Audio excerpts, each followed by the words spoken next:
Hey YouTubers, this is Abhishek from Chennai and it's 6:30 in the morning, and today I will be making a video on a common problem which was faced by me back when I shifted to Chennai. Now I shifted to Chennai 1 year back, and it's for some professional purposes, and at that time I really needed a bike because commuting in Chennai without a bike or without a vehicle is very much hectic. So I thought, as my job requires me to travel a lot, so I thought that used bike will be much more appropriate for me. Now, what happened is that at that time I was kind of beginner for bike, because before that I only rode, bike.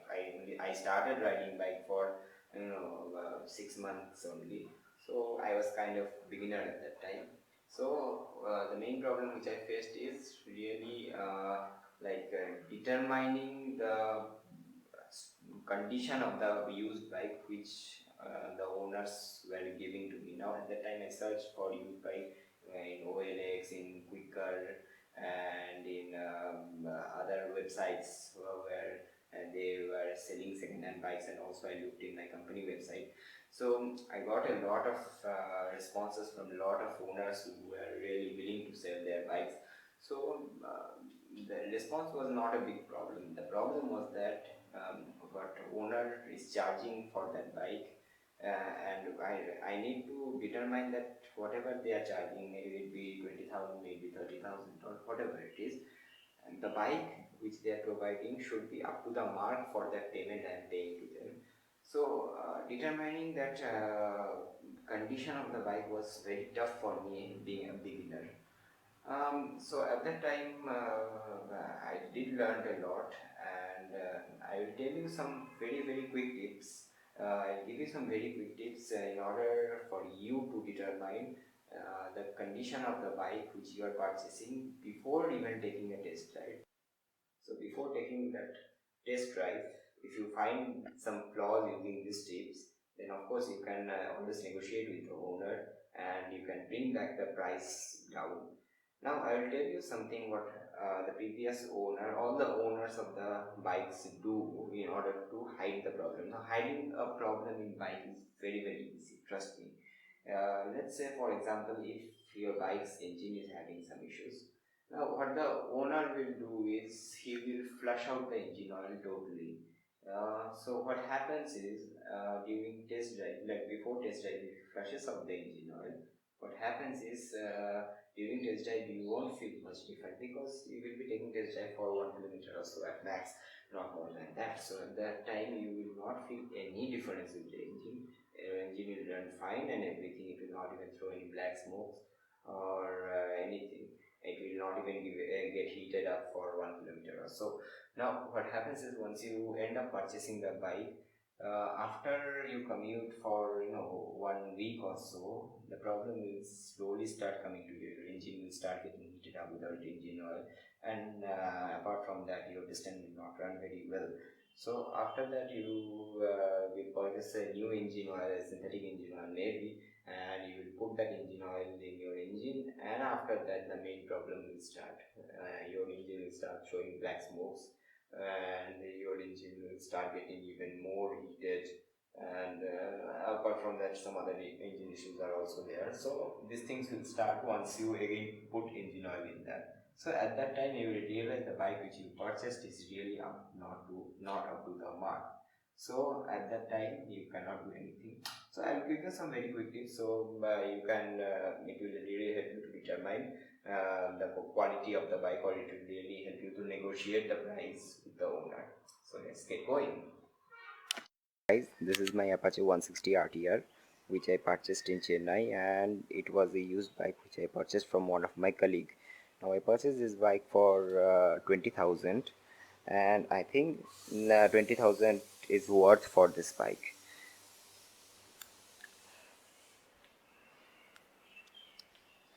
Okay, so now I will give you some quick tips which I looked in my bike before I started with the test ride, and in order to determine if the bike is really up to the mark which the owner was telling to me. Okay, so let's get going. Okay, so the first thing you need to check is the electronic check. Now what you need to do is you need to put the keys in your ignition and start the ignition. Sorry. So once you start the ignition, you see this, the needle of the tachometer will be starting from 0 to 12.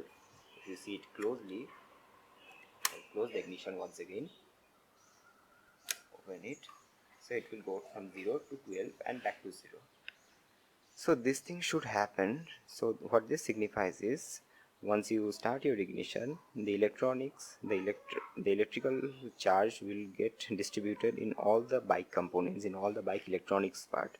So this specifies that the electronic supply in all the components of the bike is working just fine. So apart from that, you can always turn on your indicators. Plus you can turn on your flash indicators. Just a minute, I will show you. We'll just start the bike. So okay. So always you just can switch on your indicators. All the indicators you can switch on. Also you can turn on the bike lights. See,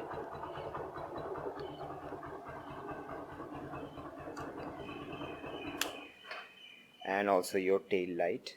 So you can always check the lights for if the lights are having satisfactory result, if the light intensity is running well, and if the lights are all correct and running good. So this is the electronics check you need to do in the first place. Okay, so the second test you need to do is the gear test. Now what happens for used bike is the the gearbox tends to be messed up, the gear tends to harden. So what happens is, while you are trying to change gears in road, your gear will refuse to change smoothly, or it will tend to become very hard. So this is very common for any kind of used bikes. So what need to do is that check the gears before taking your test ride, and check if at least the gear is coming to neutral correctly or not. So before that, what you need to do is you need to turn on your ignition, turn on the engine kill switch, and start your bike. So now it is in neutral, so give a little rev, and I will pull the clutch, and I will put it into first gear. So now if you can see, it is in first gear. So go a little bit, releasing the clutch, and again hold the clutch back, and after that try to put it in first gear. So if the bike's gear is not up to the mark, what you will see is, while trying to put in first gear, you will face a lot of issues. It will tend to harden up and all these things. So for my bike, it it is coming very well. So if you see, again it's neutral. So you need to check if your bike is really coming to neutral or not. If not, well, there is some issues with the gearbox. Okay, third thing I want you guys to check is the engine. The engine is the main part for a bike. It's kind of motherboard like a computer.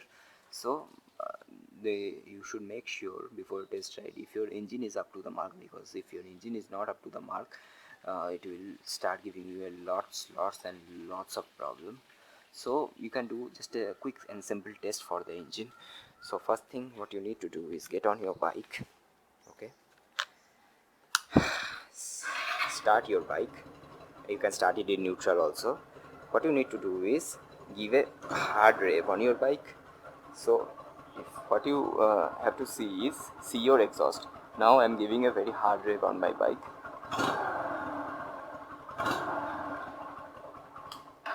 So what you saw is, while giving the hard rev, my exhaust is not throwing out any kind of black smoke. It was throwing white smoke only. I am not sure if you guys can see the white smoke, but it was the normal smoke only.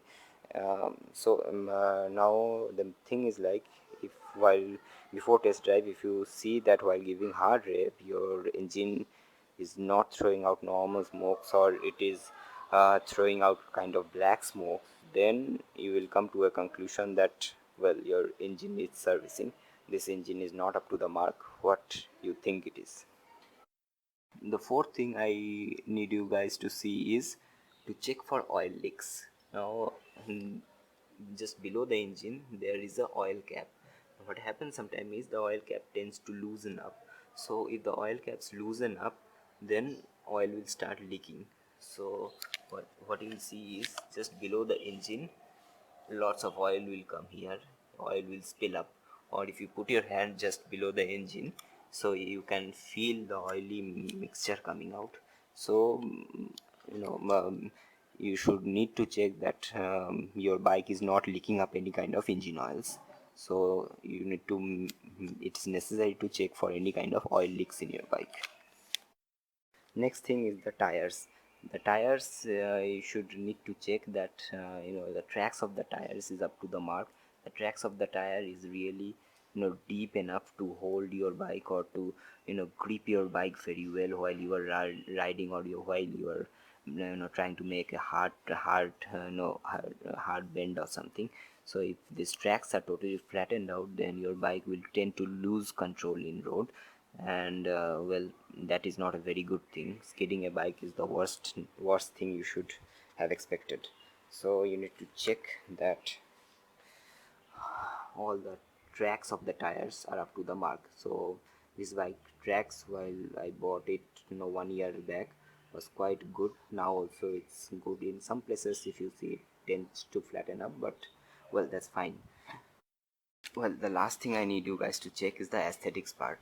Well, aesthetics means check all the handle bodies, and seat, and your all the engine guards, battery guard, and all these portions. If there are any scratches, if there are any big dents, or if there are any cracks or anything, if there are something like that, then of course you can negotiate with the owner. And the main thing you need to check is these guards. Check if the guards are having any cracks or not, or if the guards are having any scratches or not. If there are any major scratches in this guard, this means that the bike has been dropped once or twice. So if you see that my bike is having one or two scratches with that, this actually the previous owner of the bike dropped this bike once or twice. He confessed this to me after I saw these scratches. So you need to look for these scratches. So one more thing I need to add here is, always, if possible, if you have some mechanic friend or anyone, always take that guy while you are purchasing a used bike. Because what happens is, those guys are very much experienced. They, by hearing the sound of the bike, or just by touching a part of the bike, they can easily say that if this bike is broken, if this bike is dropped before, or if this bike is having some kind of engine issues, or some kind of issues with the carbs, or with cylinder, or with the engine, or anything. So those guys are very experienced guys. So if possible, then take one of these guys with you. So this will be very much helpful for you. You will be always, you will always end up paying a kind of normal amount, or the amount which the bike really deserves, not an amount more than that. So that's all, folks. That are the most important thing which you need to look for while you are purchasing a used bike. So ride hard, ride safe, and I'll see you in the next video. Thank you. Guys, if you like my video, don't forget to give a thumbs up and subscribe to my channel below. Also stay tuned for the upcoming video.